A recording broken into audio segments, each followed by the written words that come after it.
Demi also asked if there was anything that I'd have done differently. I think two things I'd have done differently.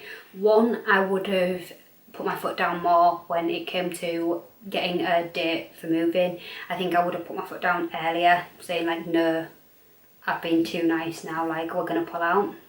But I think because it was first time buyers, it was the worry that we'd lose the sale, so to speak, or lose the buy, or whatever you want to call it. So that's why I think we didn't do that. But I would, if I was going to do it again, that would be what I'd do. I'd put my foot down earlier. Number two would be to save up some more money. We've been fine, no worries, we had the money, everything like that. But I think if we'd have saved up the extra money, we could have obviously put a bit bigger deposit down. We could have knocked maybe a year or so off the mortgage. And just, I don't know, you just have that bit of extra money, so the first mortgage payment goes out and everything just flows. But that's the only other thing I think I'd have done differently. I don't think there's anything that's like majorly kicked me in the teeth and gone, I'm never doing that again. It was just very stressful. And I know everyone tells you it's a stressful time and it's a stressful situation to be in, but the initial bit was just, the bit that everyone was saying was going to be stressful was just not stressful. It was the bit of the trying to get a date that was stressful for us. But I know that's different person to person. With buying a house, I would definitely say save. So our deposit was only £3,500 plus our £1,000. So it was £4,500. So the deposit for the house was £3,500. We paid an extra £1,000 for fixtures and fittings, blah blah blah. So our deposit was quite small. It was a 5% deposit.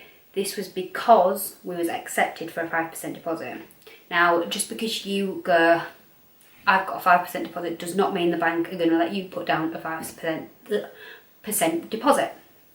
You have to, when you get your mortgage in principle, you have to be accepted for a 5% deposit. Normally it's a 10% deposit that you are offered. So when you get your mortgage in principle, they do, as I said, they put your finances in, they do everything like that, and they credit check, and then they come back to you with a percentage of a deposit and how much they'd lend you. So obviously, if they'd lend you £100,000, your deposit would be 10% of that, so £10,000. Oh yeah, £10,000. So we obviously, if we hadn't been accepted for 5% deposit, it would have taken us a lot longer to move, and it would have been a bit more of a struggle. But we went in, and she did actually say to us straight away, like we said, we wanted to try and go for the lowest deposit possible for that current time. She said to us, it's unlikely that you get accepted for a 5% deposit, because it is actually quite unlikely. It's not a normal case. It's a rare case that they accept somebody for a 5% deposit. So we was like, oh, now what do we do? So we got our mortgage in principle, and it came back 5% deposit on the screen while we was in the meeting, and she was like, oh wow, we've been accepted for 5% deposit, like she said, that's right, blah blah, and we was like, so glad. So that is something that I would say to you, like our deposit was very small. It was £3,500, which is like a small amount. Normally it's a few, like 10,000, 12,000 upwards. So that was quite a small deposit, but that was because we was accepted for 5% deposit. You need to be accepted for that if you want to get that. Like, you've got to go to a bank or whoever you're taking your mortgage with and be accepted to put down 5% deposit. Does not mean you will get it. You might have 10%. Some people get offered 20%, which is quite a lot. That's normally people that 20% is normally people that are like either already have a property, or they are people that already have a bit like of a stamp on their credit score. This is what we was told. It was that if they don't know whether you'll be able to pay back loads. So if they make you put down this big initial deposit, you've got less payments to make over the course of however many years you want to put your mortgage over. So that's that one. I can't remember what else. So one of the key things I was really glad I did for months. So from when I wrote down my goal to move out, I began buying things for houses or apartments at the point. So I began buying mugs, cups, coasters, blankets, duvet sets, toothbrushes, sponges, towels, you name it, I bought it. And you've probably seen my kitchen hauls. I never did any other hauls really. I planned and I aimed to do all different videos of hauls and blah blah things I bought, but when you move house it just goes out the window. Anyways, so I did actually buy everything that's pretty much in our house now before we moved in. So we bought, the only thing I think we didn't buy was the bed. The bed was the only thing I don't believe we bought until we moved in. And our TV unit, because we couldn't find one that we liked. So we bought coffee table, we bought microwave, we bought toaster, kettle, bedside tables, we had desks, Alex drawers, towels, cutlery, cups, coasters, everything you name it, I bought it before we moved, and that was such a godsend because it meant that we could move in with stuff and have stuff to put in the house, and we wasn't living off a beanbag or a cushion and a blanket and a mattress for however long. It meant that we moved in and it was homely pretty much straight away. It was nice and there was stuff to use, whereas I've seen videos on YouTube before where people have moved in and they've not bought anything yet, so they move into an empty house and they spend the first month or so in an empty house because you can't afford to buy stuff at that point. So it was nice that I'd done little but often bought things, meaning that the chunk of money that I did end up spending, like hundreds of pounds, I didn't notice it because it'd come out in small chunks here, there and everywhere. So when we moved in October, we pretty much had everything, curtains, everything. We had rugs, the lot, you name it, I had it sorted. Which was a really big thing for me. Like, I think if I was going to recommend it to anyone who is moving, even if it's to rent, start buying stuff as soon as you know that you've got that target. Just little things, keep them in boxes and just buy away.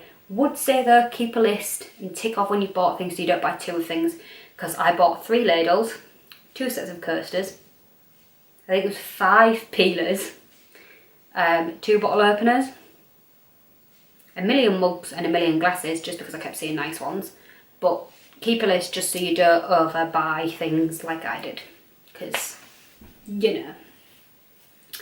So yeah, that was a big thing. And I do have a post on my blog, a checklist for moving out. It's not really up to date now because I think I wrote it quite early on and then I never updated it again, but I'll leave it linked below anyways, just because it gives you that initial kickstart for what you might need if you move house. I burnt my hand the other day and it's really itchy now. It's got a bit like a graze and it's really itchy.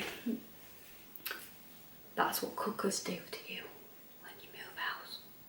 It's not good. So I did get asked, did you research and do everything independently, or did you get advice from family, friends and professionally? As I said at the beginning of the video, I researched everything myself, and then I went and spoke to an advisor at the bank, and then we expressed to family members that that's what we was doing, and then we got some advice like that. So a bit of everything. I researched myself first to see if I could understand stuff. Anything I didn't understand I wrote down. I went to the advisor, spoke to them, asked them if there was, you know, any way of us getting a mortgage, and she was like, oh yeah, pretty much straight away. So we just went down that route, and then we started talking to family and friends about it and asking what they thought and tips that they thought we should know. Also asked, was it hard to get a mortgage loan from the bank? It wasn't for us, but I can't say that for everybody. It varies people to people, case to case. If you have a job and your partner has a job, the person who earns the most will be the first person they look at.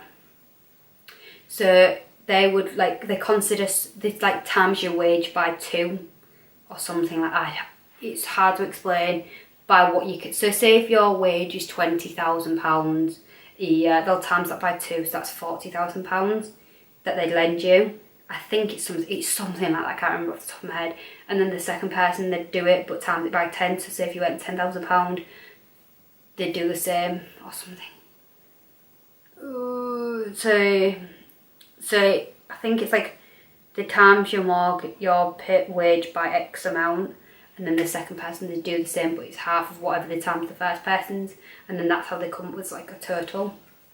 So Demi, I would say that it would vary. So if your partner's got a good job and he's earning a decent wage, and then you're the second person on there who's also got a job, maybe not as high as his wage, but good enough, you'll be okay. If you obviously don't have a job, it'd be pretty much very difficult. And if only one of you've got a job, you would only be considered on their wage, and that would mean they also have to put you down as a dependent, meaning they'd give you less. They'd offer you less because that person is also paying. They see it as they're paying for you as well. A lot of people ask me how. So I don't know how to sum this up in a sense, but obviously this whole video has been about buying a house, the complications and things that come up. I'm gonna do a story time about the whole thing, the whole experience. Because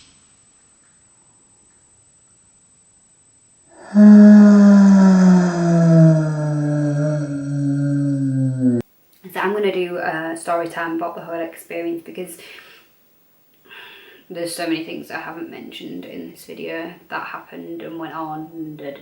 Anyways, so yeah, so I am now 21.